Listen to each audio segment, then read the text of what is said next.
Okay. Oops, I have to. Yeah. Good evening, everyone. Welcome to Green Drinks. We're live and we're on Zoom being recorded, just so you know. And welcome. My name is Leslie, and our committee is Ann, that you can see on Zoom there. And we have Nancy here, and Pat, and Cynthia. And I think that's all. They're able to join us tonight, but we're thrilled that you could, and to share with us a little celebration of what has taken place in the Illinois State House. I won't say anything more because I don't want to give away the whole program, but we're delighted to have our speakers here this evening and you as well at home. So Green Drinks, if you're not familiar with us, you know, we have a few new folks, is an international thing that happened because we have an internet and can connect that way. So Green Drinks happens all around the world, and we always like to talk about what one is new. And there's over 340 of them these days, but a new one is in Rainham, United Kingdom.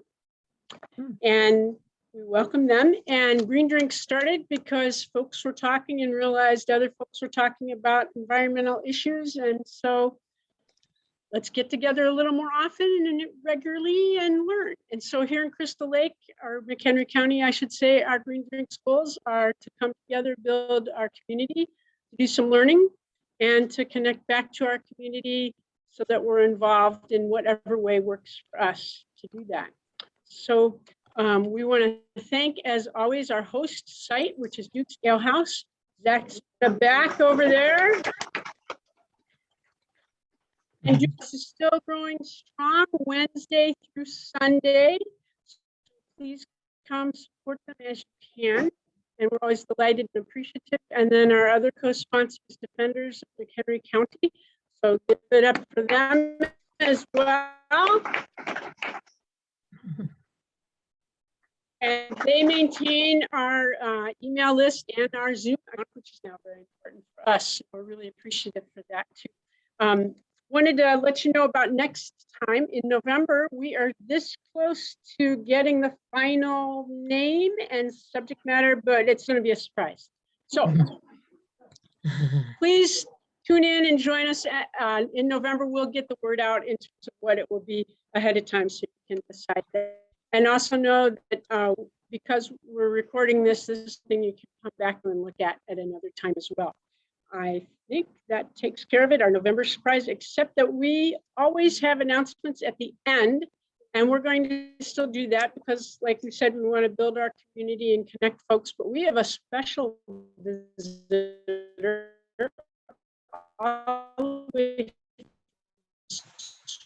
Leslie, you're breaking up. You wanted to come on up. Her name is back to Skokie. So comes. Okay. Hello. It is a pleasure to be here. I'm from Friends of Illinois Nature Preserves, and this is an organization that is supporting and advocating for nature preserves across the state, with a goal of preserving and helping preserve and restore those ecological gems and biodiversity that those preserves were protected for in the first place. And the way that the main way that we're hoping to do this is by bringing in people to care and form relationships with these preserves.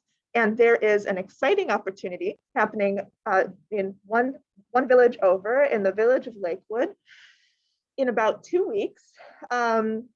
We are holding a kickoff stewardship event at Kishwaukee Fen, village of Lakewood, and it is on Sunday, October 17th from 10 a.m. to 12 p.m. And the goal of this event is to bring people who are interested in learning about restoration and learning and becoming a part of a new restoration community, a brand new community to steward this site. And it's going to be a little bit of a taste of restoration and a little bit of a discussion of the ecology of fens and a little bit of planning and discussing next steps with potential leaders. So we're very excited and we hope to see people there. So thank you.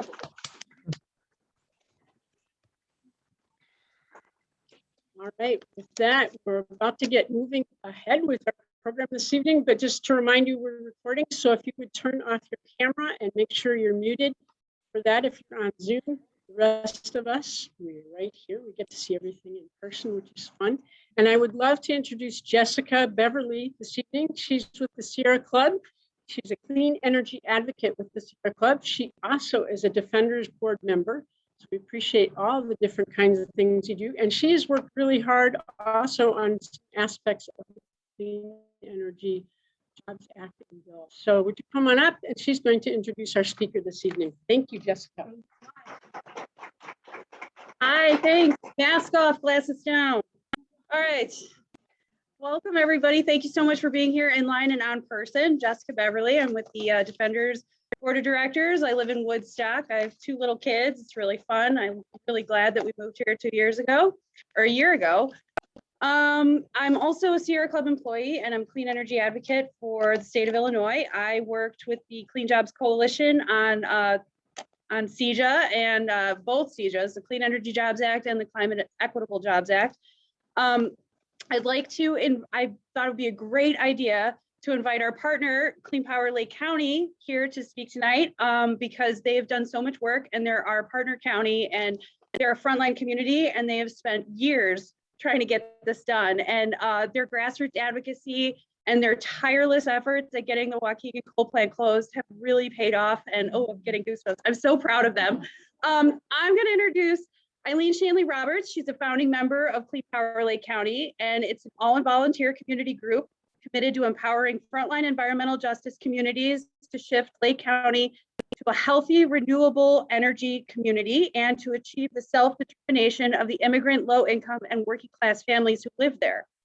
Eileen is an Episcopal priest who teaches at Bexley Seabury Seminary Federation and leads worship for St. Paul's in McHenry. Prior to joining the facility of Bexley Seabury, Eileen lived in Waukegan, frontline justice community, and served as rector of Christ Episcopal Church for 11 years. She and her spouse live in Highland Park with their 2 pups and 2 cats. Take it away. Thank you so much.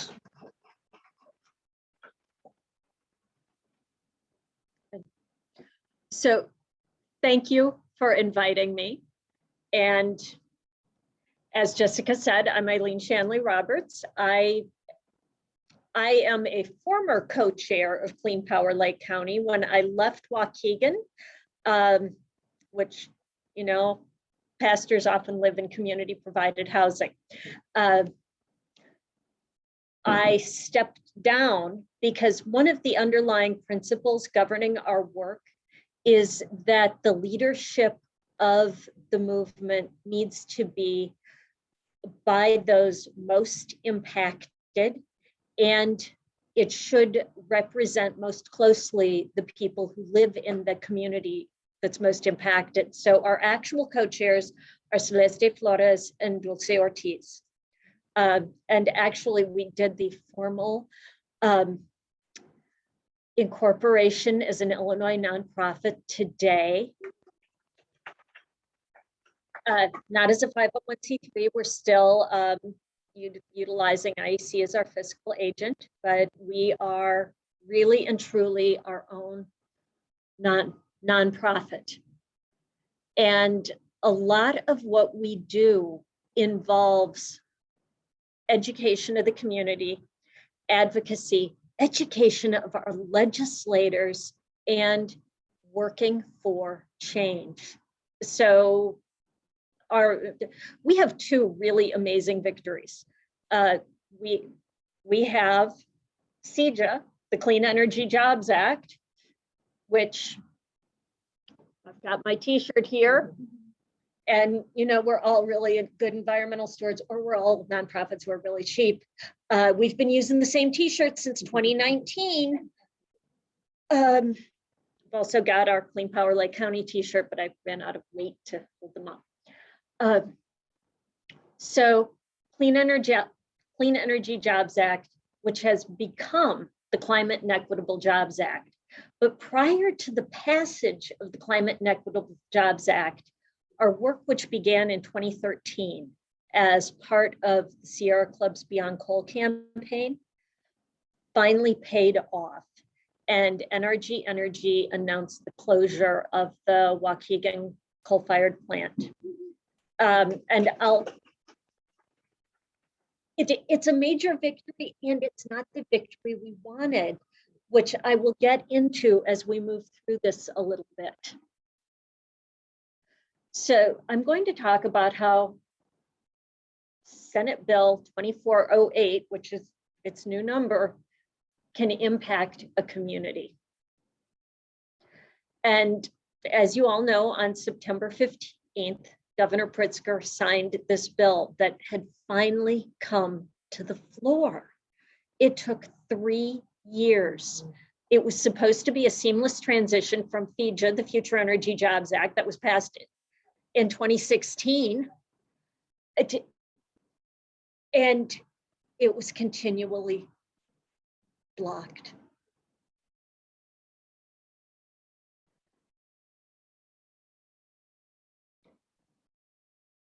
CEJA for consumers grew out of statewide listening sessions that listened to the needs of those most impacted by toxic pollution, specifically underserved minority communities who are most at risk from the effects of climate change. Over the multi-year process of developing this bill, the timelines and parameters of the bill have changed, but the focus on equity for those most impacted has remained a consistent hallmark of the bill. Waukegan is one of those communities, and it is named specifically in this legislation, most notably in the provision that Pace Bus will move to an electric fleet, particularly for their base in Waukegan. That actually, it's been a really amazing 6 weeks. Because our intern, who is the only paid employee, and that's new this year, is the person who really pushed the PACE board. And she is a senior in college. She took a gap year last year because of the pandemic. She's now back at Emory University. And she spent the summer, she'd attend these things and then we'd do a debrief and I'd look at her and say, yeah, I know, they're like that. And she said, well, this is wrong. Gotta love what a 21-year-old says, well, this is wrong. And there we go. So as you know, Waukegan is right on Lake Michigan. The history of the power plant goes back to the 1920s. It is currently the largest source of air and water pollution in Lake County. And the Waukegan coal plant is far from the only problem in Waukegan. I'm looking at the room, and I think most of you know this history, or is the one that people usually remember with the pollution of Waukegan Harbor. Johns Manville with the asbestos pollution. Yeah, it was a great product in the 1930s when the congregation I served was thrilled to be able to install a fireproof roof. Yeah.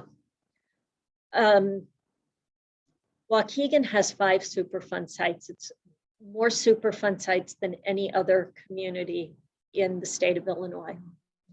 There's the Yeoman Creek landfill, dry cleaning fluids, Johns Manville, asbestos, Outboard Marine Corporation, PCBs,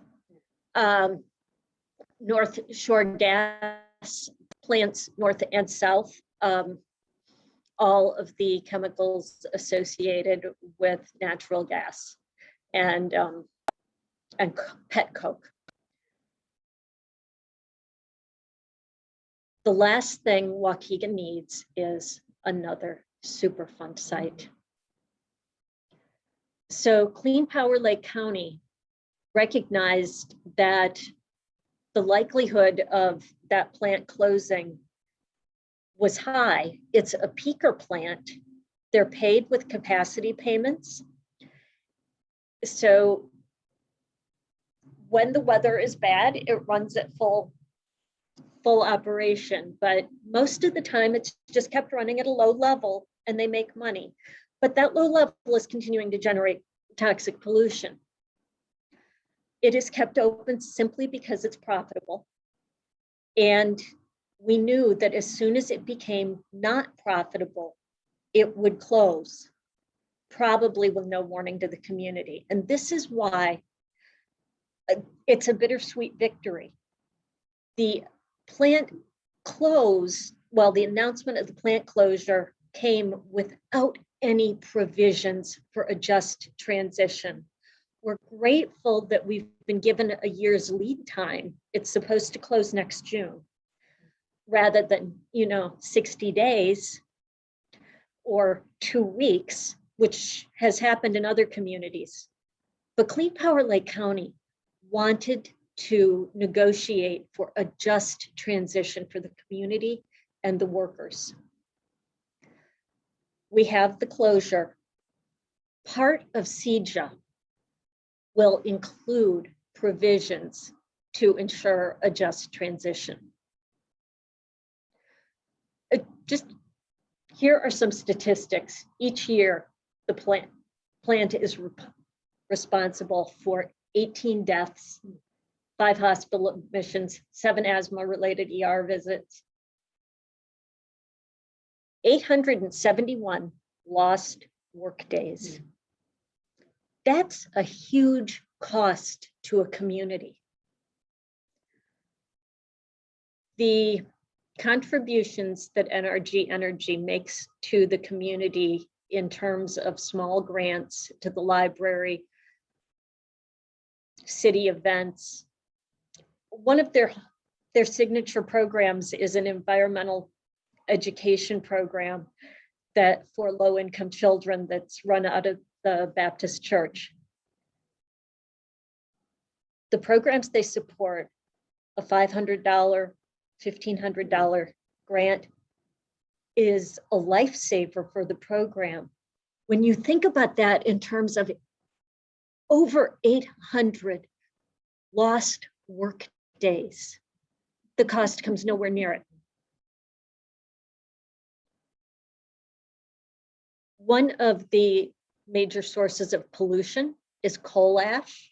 That plant is right along the shores of Lake Michigan. My kids did youth sailing.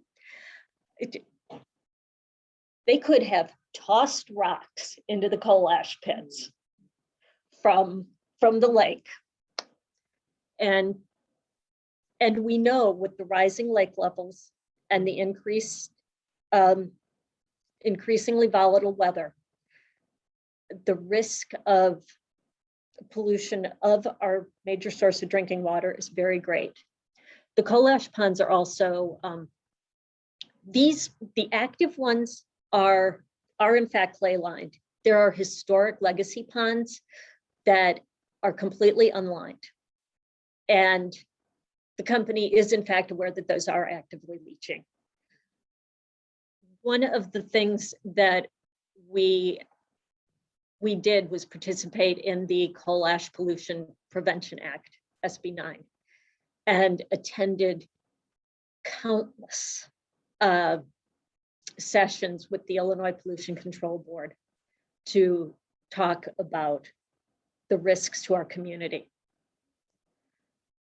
and listened to the representative from NRG just read off the results of their self-monitoring with absolutely no apology for the levels of arsenic, mercury, and other heavy metals leaching into the ground, because they felt that they're not their problem. They were there when ComEd owned the plant.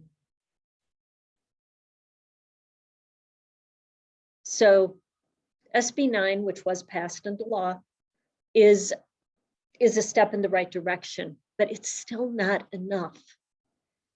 And we're actually fairly certain that NRG announced its plant closure, timed it in an attempt to avoid the requirements that would come for plants closed as a result of CEJA, because CEJA includes provisions that require corporations to remediate. The negotiations weren't done yet, and the plant will be required to at least engage in some mitigation of the pollution that's been left. We've learned from experience that corporations are very rarely good citizens. They are much more concerned about profits than people, and will look for ways to avoid taking responsibility for what they've done. So our vision for the future involves transitioning Waukegan to clean energy and taking advantage of all of the provisions in CEJA to ensure that that happens. We are actively meeting with the leaders in the city of Waukegan who have finally gotten meetings with the leaders of NRG and with our state and federal legislators to ensure that plans are in place to hold NRG responsible. And because they are talking about how they might use that site in the future, to make sure that they go through all of the appropriate steps to ensure that they're not causing further damage. The power plant has been operating without a valid operating permit for 8 years. Yeah. It was not until the new mayor was elected that the power plant was included in the lakefront redevelopment plan, even though it is right next to the public beach.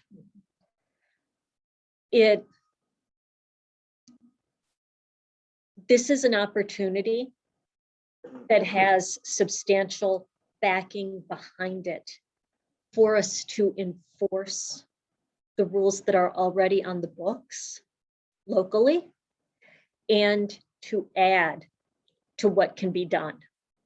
We know from our own work by Sierra Club that 79% of Waukegan voters want more electricity from solar energy, 52% want less energy from coal, and that was in 2016. The abundance of sites in Waukegan could be turned into places for clean energy generation. The Waukegan School District owns the Yeoman Creek landfill. When they purchased that from the city of Waukegan, they were under the impression that it was a Superfund site. It was supposed to have been remediated fully. You know, that's the vision. They learned after they purchased it from the city for $1 that the minimum remediation had been performed. It has a clay cap that is, like this deep, and chain link and razor wire fencing around it to keep people out. That area is so polluted that it cannot be developed. It is not considered safe for human beings. The school district looked at the population distribution and the proximity of low-income housing to that site And they had planned on building a school with athletic fields. That's impossible. They are now looking at converting that land to a solar field that will power, last I knew, up to 3 schools fully, which it is a major win for the environment and for the school district, because it will save them a considerable amount of money on their power bill.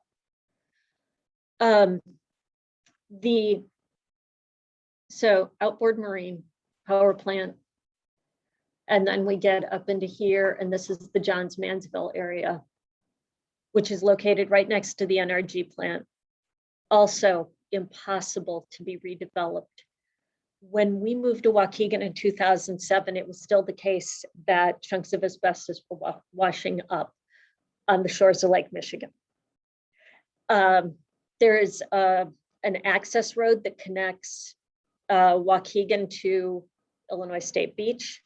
So there is an opportunity for people to get through there. They're not supposed to, but they can. The location of that site is fantastic for development of solar, or even with some of the offshore wind that the state is working on installing in Lake Michigan, because they are right next to the infrastructure that connects to the grid through the power plant. And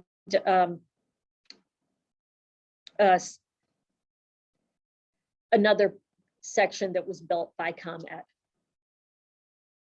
NRG is talking about battery storage, and we can't pin them down to find out if they're talking about actual utility scale battery storage that would improve the viability of solar and wind for our communities, or what we seem to be hearing from them is physical storage of lithium ion batteries. I know it doesn't actually make sense, particularly to introduce this in an area that so recently watched the fire that took days to extinguish in Morris.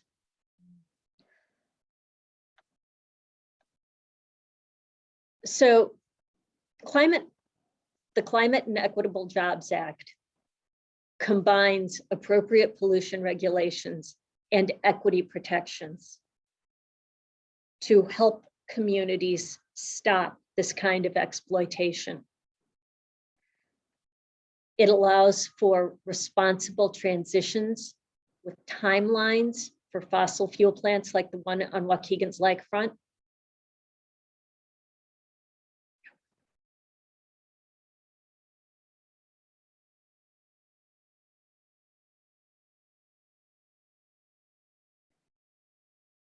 It allows us to dream about what the future might become.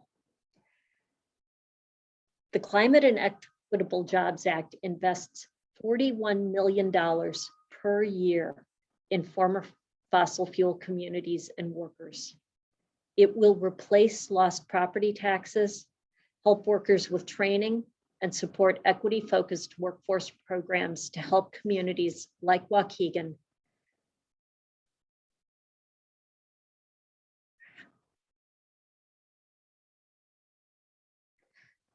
become part of the clean energy future.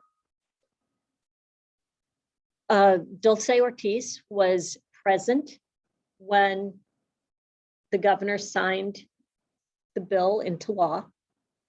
And she notes that this act addresses the historic inequalities of pollution. It takes seriously that people of color have been sacrificed for the sake of corporate profits.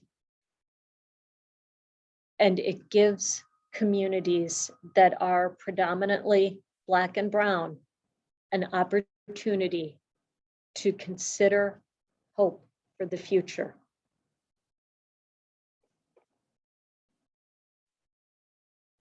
So thank you to all of you for supporting the Climate and Equitable Jobs Act.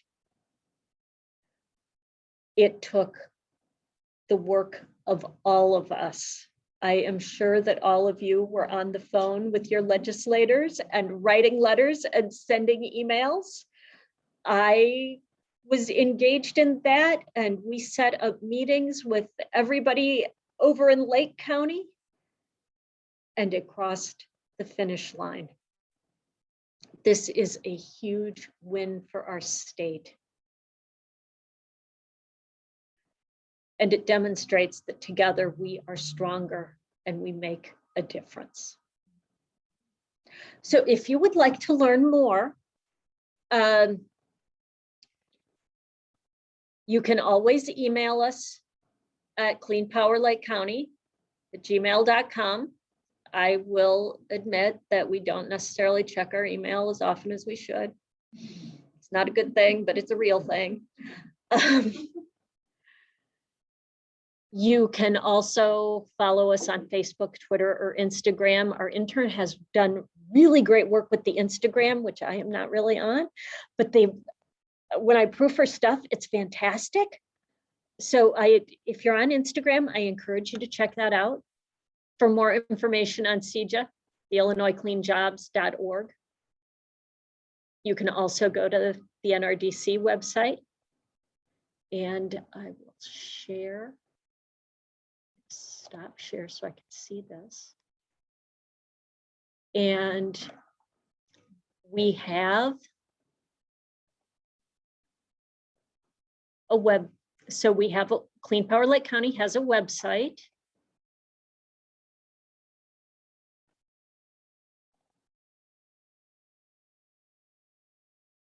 It is cleanpowerlakecounty.org. And there are often blog posts that go into more detail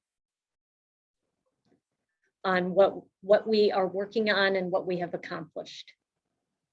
So thank you.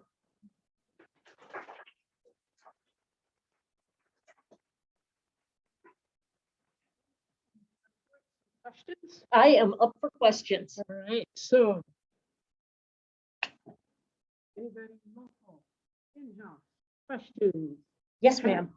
I would like to know how homeowners are helped by.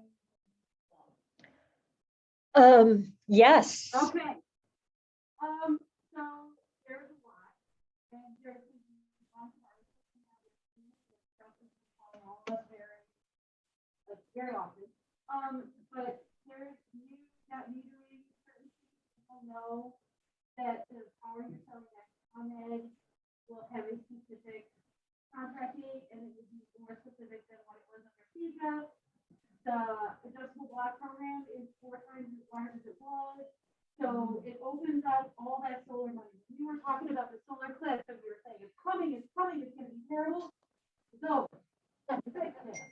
So we're going to have solar back in Illinois, and there's like electric vehicle rebates, electric vehicle charging rebates. There's a host of ways that this is going to benefit consumers. The workshopping processes started with the Illinois Power Agency and the Illinois Commerce Commission on rates. Yeah, sorry. Sorry, I'll just keep talking. The workshopping processes started with the Illinois Power Agency and the Illinois Commerce Commission on rates. So the rate making structure in Illinois is undergoing a major shift. We're looking at better time of use rates and more sustainable grid. It's going to help all of us have a more certain power future in our state, and a more certain future for how your rates are affected by what you do in your house. Our energy efficiency programs were all extended. So the really successful programs that have been operating were set to sunset.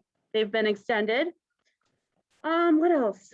Yeah, there's a whole lot, and there's a lot of reporters doing it from kind of every angle. There's like 5 or 6 buckets. There's the solar bucket, the EV bucket, the rate making bucket, and energy efficiency. So you can expect to see a lot of different changes. So that went along with the question that came from Eberhard. That was, what does the act do for Illinois as a whole? Is it specific to certain sites, locations like Waukegan? No, But it- I was just answering a question about what this does for homeowners. Okay. Thank you. And there's a follow-up question. Hold on just a second. Okay. Nonprofits and community colleges. So nonprofits and community colleges will have more access to solar programming. And the nonprofits specifically are going to be tapped to help lead the Clean Jobs Workforce Hubs and participate in community resources. So like Clean Power Lake County is kind of small and you're under IEC, but there's new funding to make sure that they can participate in our rate making process and that they can help facilitate a clean energy transition in their community, advocate for the things that they need at the Illinois Power Agency and the Illinois Commerce Commission, and hold our utility companies accountable.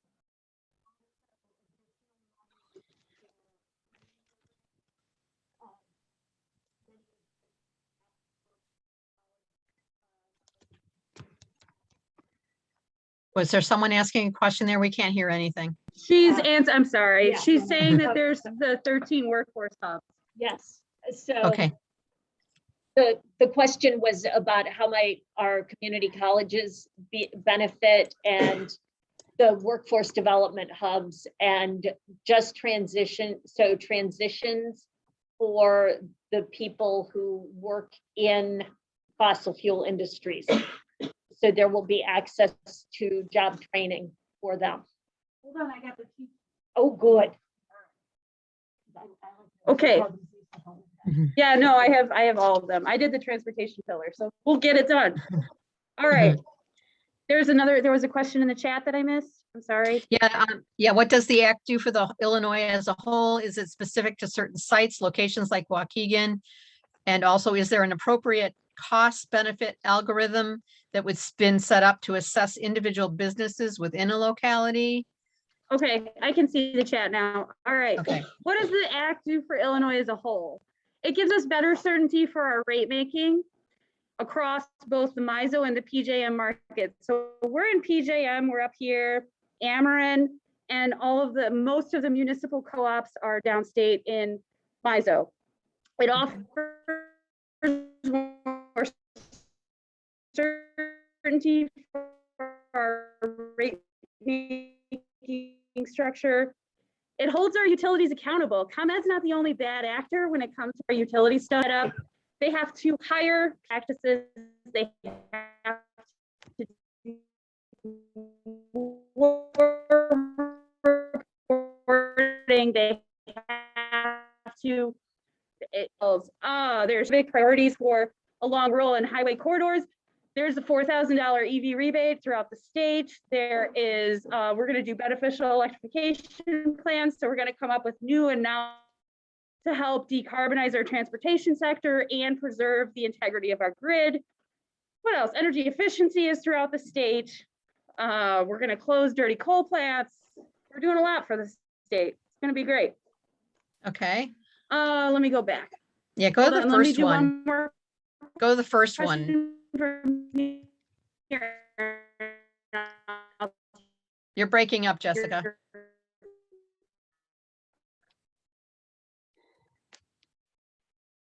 We lost you, Jessica. Hold And on. assess Oh, you're individual back. businesses. No, nobody's done one that's gonna individual businesses to participate. Sorry. Okay. We got you now. We can hear you now. There's been no cost benefit analysis on how it's gonna benefit individual. Can you hear me? Now we can again. Are we good? Yeah, it keeps breaking No? up. Okay. Now you're back. Okay. Oh, I'm sorry. There's been no cost benefit analysis on how it's going to benefit individuals within a locality. That's impossible to assess because these programs are open for all people to apply for. Especially like I'm solar when I'm at this, I'm thinking about the $7 million in capital funding for electric vehicle charging infrastructure that's open to grant programs statewide. The only program locality are the 13 defined workforce hubs that Eileen.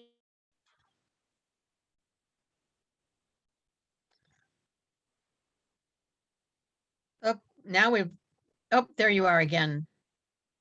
You actually disappeared this time physically. You're back. Yeah, kick this off. Okay, the only locality would be the 13 workforce hubs. There is preference for low-income BIPOC and eligible communities, and the eligible communities are defined by the R3 standard that's in the marijuana legislation. So we really want to lift up our BIPOC, environmental justice, low-income, our disadvantaged communities. They would be given preferential treatment for a lot of programs, but they're not specifically delineated to receive like a set economic benefit. But that would be the only thing that I would say would tie it to a locality. I'm going to take this. Somebody has their hand up here. Hold on just 1 second. Yep.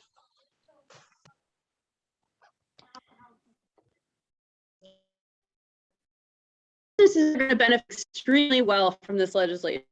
So it solves the solar cliff. All of our solar businesses can get back to work. We can go back to pre-pandemic levels of hiring. The workforce hubs are going to work with our solar and our EV charging and our clean energy businesses to train people to be a pipeline right into their businesses. So they're not going to really have to do any work to participate in these programs, right? You don't have to look for your hirees to get into Solar for All because you just have to tap the workforce hubs and you've met the requirements for your diversity in hiring. So businesses are immediately given a leg up to get going. EV charging companies are going to be able to own and operate charging infrastructure. $1 million is going to companies that maintain the infrastructure, presumably the charging companies. Yeah, I mean, this just unlocks many opportunities. Small BIPOC contractors are going to be eligible for grant programs. We're going to have a green bank. They're going to be able to apply for capital funds to get off the ground and to expand their businesses. There's just so much in there that's going to help businesses expand in Illinois. Okay.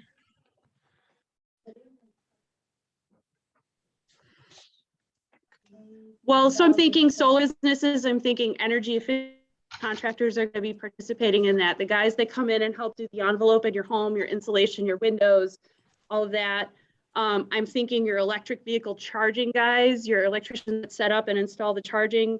You're also like clean energy businesses also include your front desk people and, you know, like people who are trained to navigate the adjustable block program. Let me tell you, the IPA is really complicated and there's a lot of levels with solar business and solar industry. So training people to work in that industry is just so many different levels of career opportunities. We talk so much on. Hold on, How Stephen. can Hold on, Stephen.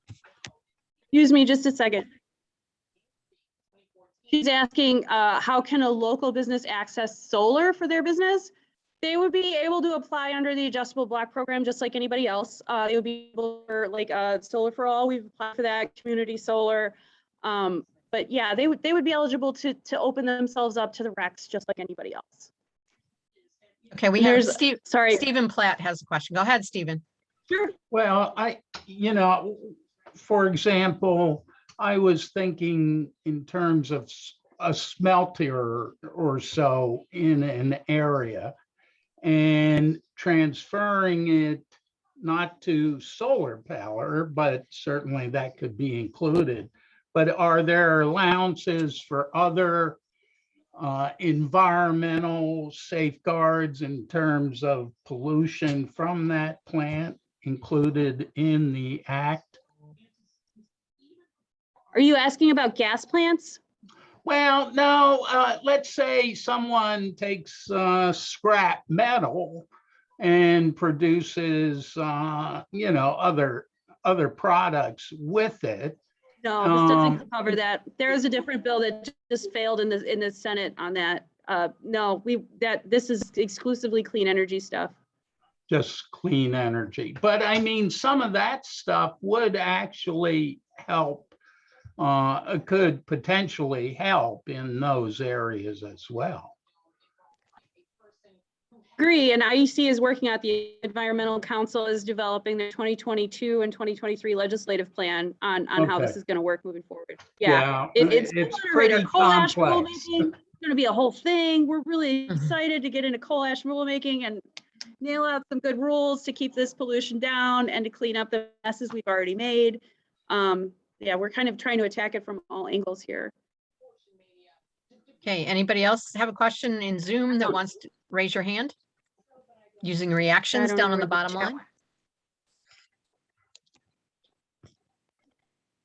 Yeah, there was a comment from Celia Carmen.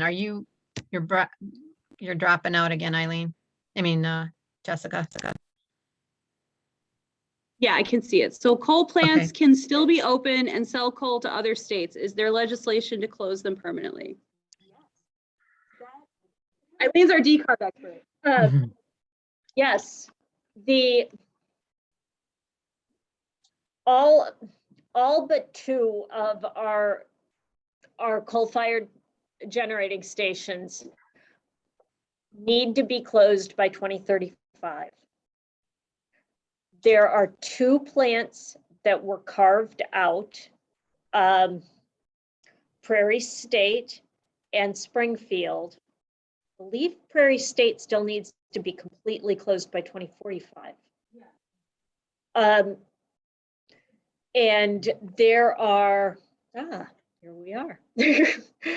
There are provisions to encourage those 2 plants to make meaningful progress towards closure or effective carbon capture technology, which does not exist at this time, or experience some significant penalties.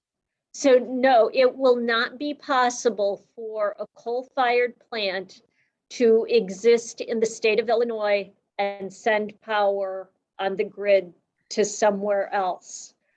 Coal will not be allowed to be used to generate electricity in the state of Illinois after 2045 at the outside and 2035 for most of the remaining fleet. Does that help? That was Cecilia. Yeah, I think that answered her question. Yeah, but they can still mine for coal, right, in Illinois? Yeah, we didn't tackle the mining piece. Yeah. That was different bill. Okay. Still got to deal with that. Mhm. Okay, any other hands on Zoom? No, anybody else in the room? Leslie, handle them. I think we're good. Yay. Yes, so we want to say thank you to both Eileen and there you go. We appreciate both of you coming and being here this evening and telling us the good news that we could have in our state, and that good things can come after lots and lots and lots and lots of hard work. So, and to everybody else who's participated in helping with that, good job. We always want to offer an opportunity for community local announcements. They have to do with our